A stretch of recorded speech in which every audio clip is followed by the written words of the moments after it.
Nouveau numéro de l'invité de Bénin Web TV, fidèle abonné, bonjour. Nous recevons pour vous aujourd'hui M. Epiphane Kounom, homme politique béninois. 3 fois député à l'Assemblée nationale du Bénin, il a été nommé préfet des départements de l'Atlantique et du Littoral en 2015. Avec lui, nous parlerons du harcèlement sexuel en milieu professionnel qui défraie la chronique depuis le week-end dernier. Monsieur Epiphane Kounom, bonjour et merci d'avoir répondu à notre invitation. Bonjour, mademoiselle Angela Dandé. Alors, au Bénin, 3 femmes sur 5 sont victimes du harcèlement sexuel en milieu professionnel. Cette statistique alarmante des organisations de défense du droit de la femme en 2016 renseigne que dans le pays, des entreprises privées à celles de l'État en passant par l'administration publique, les faveurs sexuelles sont souvent considérées comme principal facteur de recrutement ou de promotion des femmes. Mais le sujet reste tabou malgré les dispositions légales qui répriment le phénomène, notamment la loi numéro 2006-19 du 5 septembre 2006 portant répression du harcèlement sexuel et protection des victimes en République du Bénin et la loi numéro 2011-26 du 9 janvier 2012 portant prévention et répression des violences faites aux femmes. On en était là quand le vendredi 1er mai 2020, lors de la célébration de la Journée internationale du travail, une journaliste de l'ORTB a décidé de mettre les pieds dans les plats. Comment percevez-vous la publication de la journaliste Angela Pédia qui dénonce le harcèlement sexuel en milieu professionnel? Merci, mademoiselle Adalé. Le harcèlement sexuel, vous l'avez dit tout de suite, a été épinglé par différentes dispositions législatives que vous avez citées. Je ne reviens pas là-dessus.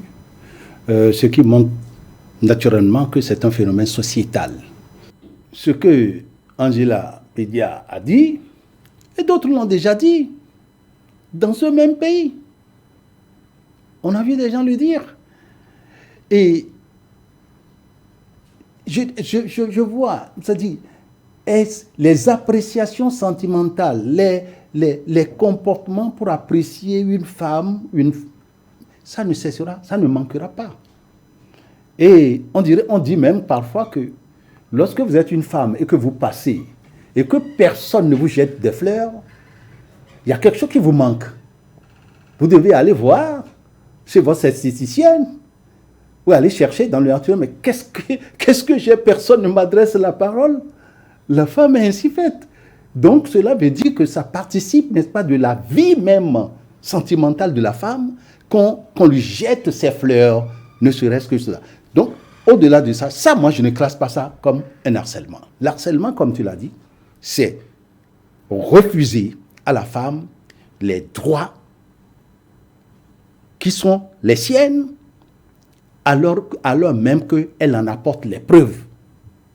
C'est là on dit, bon, on cherche des faveurs, etc. Mais, vous savez, je me rappelle d'une amie hollandaise et qui disait, mais vous savez, on voit que non, moi j'étais aux Pays-Bas, et puis qui me dit, mais quand j'ai des oraux avec les professeurs, je m'étais fait tellement belle que quand je suis devant, on me donne les points seulement, on me dit de partir. Et dites-vous, j'ai dit, ah bon? Parce que je disais, mais écoute ma chérie, mais pourquoi tu es trop pimpant ce jour, tu te mets trop, tout ça. Tu m'as dit, non, écoute, moi, chérie, voilà. Alors, ça veut dire que tout simplement que la femme même aussi peut harceler indirectement, à travers son habillement. Ou bien, vous ne reconnaissez pas la prière universelle. La prière universelle dit quoi? J'ai péché par action, par omission, par quoi? Il y a 4 manières. Vous voyez? Donc ça veut dire que on ne peut pas dire indirectement. Par action. Parce que l'habillement, l'attraction, l'habillement sexy, tout ça là, ça parle. Ça dit à l'homme, regarde-moi. Mais à un moment donné, si la femme se sent harcelée, elle est quand même... Mais donc, cette dénonciation, les hommes aussi peuvent le faire. Les hommes aussi subissent. Nous subissons, nous aussi, les hommes. Vous ne pensez pas? Mais c'est parce que ça rentre dans notre naturel, nous. Mais les femmes s'en plaignent tellement. Mais parce que tout est dans le caractère. Tout est dans le caractère. Et lorsque vous sentez, vous ressentez quand vous êtes harcelé, si vous avez la force de caractère, vous allez faire déchanter cet homme. Vous allez le faire déchanter. Mais si vous vous laissez aller, ça c'est autre chose. Donc, bon, écoute, il y en a qui sont obsédés sexuellement. C'est vrai, il y a des hommes qui sont obsédés sexuellement, mais il y a aussi des femmes qui sont obsédées sexuellement. Et qui, avant que leur mari sorte matin, tous les matins, veulent faire de l'amour avant que leur mari sorte. Et quand les maris ne répondent pas, ils disent, ben moi j'irai me faire voir ailleurs. Et elle va se faire voir ailleurs comment? En attirant les gens. Vous savez, moi je vous parle de la réalité. Donc, autant cette journaliste, elle a dit des choses qui sont vraies, qui ont amené le chef de l'État, d'après ce que j'ai lu sur les réseaux, à faire une réunion pour dire non. Pensez-vous que Angela a trouvé le meilleur moment pour dénoncer Écoutez.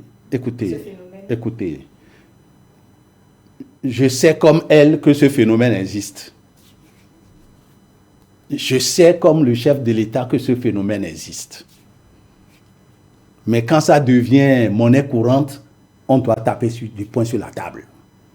Si elle a tellement subi, qu'elle est soit amenée à donner un cri de détresse, on doit voler à son secours. C'est tout ce que je connais, je sais. Alors, donc... C'est exactement ce que le chef de l'État a fait hier lors d'une rencontre avec la plaignante et les responsables de l'ORT. Tout à fait. Quelle appréciation faites-vous de l'intervention du chef de l'État? Non, comme je l'ai dit, c'est un cri de détresse qu'elle a lancé.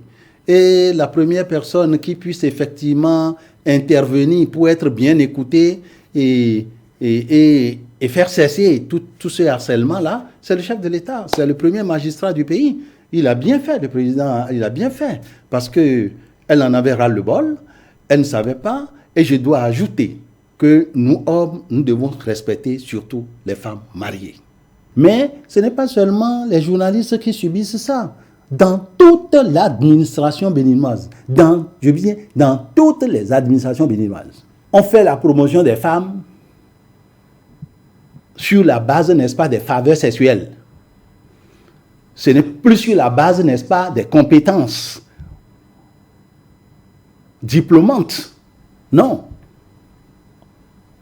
Celui qui a la licence devient, n'est-ce pas, le chef de celui qui a un diplôme de doctorat. N'est-ce pas une manière de faire la promotion donc, de la médiocrité dans nos entreprises? Mais c'est un fléau. C'est un fléau qu'il faut combattre justement. Donc, et là, plus on doit, c'est pour ça que le législateur a mis en place les dispositions que vous avez citées, pour dire que les hommes, en dehors du milieu professionnel, doivent savoir maîtriser leur sexualité. Pensez-vous que la dénonciation reste l'unique solution pour lutter contre le harcèlement sexuel en milieu professionnel? Est-ce que vous avez suivi cette affaire qui s'est produite, je ne sais pas si c'est en 2009, avec DSK, le candidat à la présidentielle française le plus en vue, Dominique Strauss-Kahn, avec cette femme guinéenne, qui a été utilisée juste pour saboter la candidature de DSK, qui a fait des dénonciations et qui a fait le tour du monde et qui a amené véritablement un branle-bas, un bouleversement totalement dans les sondages, n'est-ce pas, des présidentielles, n'est-ce pas, en France. et qui ont finalement fait capoter le favori à ces présidentielles. Donc, la dénonciation, elle peut être aussi fondée, comme elle peut être calomnieuse. Elle peut être aussi publicitaire. Donc, je ne crois pas que ce soit ça. Si nous voulons aller à ça, les hommes aussi vont commencer par dénoncer. Et nous sommes prêts aussi à dénoncer. Pour avoir été dans l'administration publique, est-ce que vous êtes déjà arrivé d'être confronté à ce phénomène beaucoup plus à travers vos collaborateurs? Est-ce que vous avez déjà reçu des plaintes donc de vos collaborateurs? J'en ai reçu et je les ai gérées. Je les ai gérées d'une dame quand même mariée qui est venue tout courroucer me voir pour dire, écoutez, ça fait longtemps que ce monsieur me dit ça, il me dit toujours, j'ai des preuves que nombre de femmes dans la maison se soumettent à ces injonctions pour être dans ces bonnes grâces, etc. Mais moi, je ne suis pas d'avis. Monsieur le préfet, je voudrais que vous mettiez fin à ça. Et quelle a été votre réaction? Oui, après avoir écouté, j'ai investigué auprès de plusieurs agents et il m'est revenu effectivement qu'il est coutumier du fait, que l'homme en question est coutumier du fait. Et donc, après être rassuré, je l'ai appelé. Et ensuite, j'ai appelé la dame en question. Et j'ai demandé à la dame donc de réitérer devant lui sa plainte et ce qui a été fait. Et j'ai tout simplement demandé que cela cesse. Et que cela cesse. Et comme la dame faisait comprendre que c'est parce qu'il n'accédait pas à ce droit de cuisage qu'on fait la promotion de tout le monde dans la maison et elle, on la relègue toujours dans les services d'arrière-plan. Bon, j'ai contrôlé après les diplômes, les qualifications, les expériences et j'ai rétabli la dame dans ses droits. Donc, on gère donc, mais je pense que ce cri d'alarme de Pédia, bon, moi je la connais même pas, je connais même à peine cette journaliste, mais c'est aussi peut-être sa manière de faire, mais il faut peut-être que quand c'est trop, qu'on dénonce. Quand c'est trop, qu'on dénonce. C'est justement là que se trouve le problème. Comment dénoncer et quelles preuves prendre pour prouver véritablement cette dénonciation? Vous savez, ce serait malsain qu'une femme dise d'un homme que ce dernier le harcèle. Quelle est la preuve qu'elle peut avoir? Et le verbe est le commencement de la preuve. Donc, pourquoi n'a-t-elle pas dit appeler le nom de quelqu'un d'autre que ce nom-là? Et lorsque elle dit on m'a dit ça, parce que j'écoutais aussi une journaliste qui disait, est-ce que c'était une journaliste? Une dame qui disait oui, et qu'elle était déjà en chemin en train d'aller à Porto-Novo, et puis elle reçoit un appel, et on dit d'un ministre, que le ministre dit de venir tout de suite dans son bureau, et elle est repartie, et que le ministre l'a plaqué contre le mur, elle a giflé le ministre. Bon, je me suis demandé si c'est en Californie, aux États-Unis que ça s'est passé, ou bien si c'est au Bénin. Non, j'ai souri, j'ai dit, mais que cette occasion ne devienne pas trop bonne pour que nous assistions à tout ça. On fera confiance aux femmes pour dire que si une femme se sent menacée effectivement sur son lieu de travail et qu'elle le dénonce, si c'est le directeur, elle dénonce. Ou alors, on crée une inspection générale, n'est-ce pas, dans l'administration, où la femme peut aller porter plainte contre, n'est-ce pas, son supérieur, les supérieurs qui la soumettent à ces genres d'influence. Donc, une inspection générale de lutte contre, n'est-ce pas, le harcèlement pour que la femme puisse aller là-bas porter plainte. Et des investigations sont menées et pour pouvoir faire appliquer les sanctions. Parce que nous avons nos enfants, nous avons nos sœurs, etc. Nous avons même nos épouses qui subissent de telles pressions, de ces choses-là. Et il faut sanctionner. Il faut sanctionner avec la dernière rigueur. Là, je suis d'accord. Il faut sanctionner avec la dernière rigueur. Les hommes, il y a tant de jeunes filles qui veulent se marier. Or, lorsque vous attendez des faveurs, ce n'est plus pour se marier. C'est pour satisfaire tout simplement son libido. Et il faut combattre cela. Oui, il faut combattre cela. Mais quel conseil avez-vous donc à donner à ces femmes qui travaillent dans les entreprises et qui sont confrontées à cette situation? On ne perdra jamais son emploi si on dit non. Jamais. Et je ne suis pas femme. Je ne suis pas femme. Mais vous savez, ça peut prendre plusieurs formes. Lors d'un recrutement, vous pouvez être subi. C'est un genre aussi d'examen. Que lors du recrutement, on vous jette ses fleurs. Qu'on vous amène peut-être à dire, mais écoutez, vous êtes ci, vous êtes ça, mais écoute, ne serait-ce que pour voir votre capacité de résister à ce phénomène. Parce que pour certaines femmes, tout passant est un éventuel client. Donc, tous ceux qui passent dans une administration sont pour elles d'éventuels clients.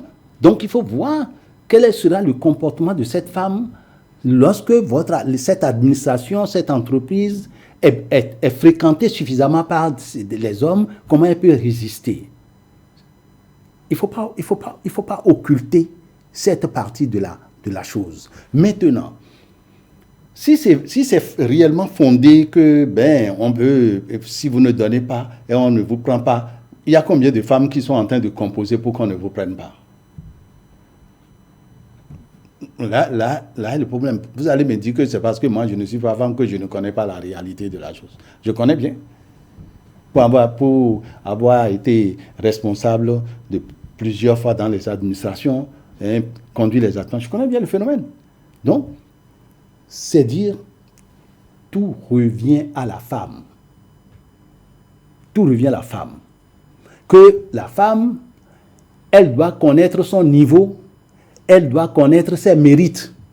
Lorsqu'elle cherche à être plus que les mérites qu'elle a, naturellement, c'est elle qui incite les gens ou qui demande aux gens de lui accorder certaines positions que ses diplômes ou bien que son expérience ne permet pas d'avoir. C'est elle qui est demanderesse, n'est-ce pas, de cette situation. Et là, l'homme en profite. Donc, je pense que la femme doit être ferme. Elle doit résister devant ces choses. Et lorsque la persistance est trop, la pression est trop sur elle, qu'il y ait une instance où elle doit aller dénoncer. Parce que j'ai entendu d'autres femmes dire, j'ai abandonné, c'est pour ça que je suis à la maison. Non, je ne veux pas aussi ça. Je ne veux pas qu'il y ait des femmes qui aient été renvoyées pour mauvaise conduite et qui viennent aujourd'hui dire, c'est parce qu'il y avait la pression, il y avait ceci que j'ai abandonné. Non, non, non, je ne partage pas cet avis-là. Je ne partage pas cet avis. Donc, je crois que autant la femme, lorsqu'elle était libre dehors, a refusé les avances de certains hommes, a accepté pour un autre, autant dans le milieu professionnel, elle peut aussi refuser des avances qui lui sont faites. je crois bien. Moi, j'ai pas dans ma chambre la femme que j'ai eu à cotiser. Non. Oui, donc, il y en a qui ont refusé, qui ont dit non, ça ne me plaît pas. Donc, cette force de caractère, pourquoi maintenant arriver dans le milieu professionnel, elle perd cette force de caractère? Elle ne doit pas perdre ça. Il ne faut pas qu'elle cherche aussi des faveurs qu'elle ne mérite pas. Donc, je crois que le tout revient encore à la force de caractère de la femme, tout en invitant les hommes à maîtriser leur sexualité, à maîtriser leur libido. Donc, voilà ce que je peux dire. Merci, M. Epiphane Keunom. Nous sommes à la fin de cet entretien. Fidèles abonnés de Bénin Web TV, nous sommes à la fin de l'invité de Bénin Web TV d'aujourd'hui. Je rappelle que j'étais avec M. Epiphane Keunom. Avec lui, nous avons parlé du harcèlement sexuel et je retiens de son intervention qu'il faut une inspection de lutte contre le harcèlement sexuel en milieu professionnel. Il faut sanctionner, a-t-il dit, avec la dernière rigueur et la femme ne perdra pas son emploi si elle dit non au harcèlement sexuel. À l'en croire, tout revient à la femme qui doit résister donc à la pression, c'est bien ça. Merci de nous avoir suivis et à la prochaine pour un autre numéro.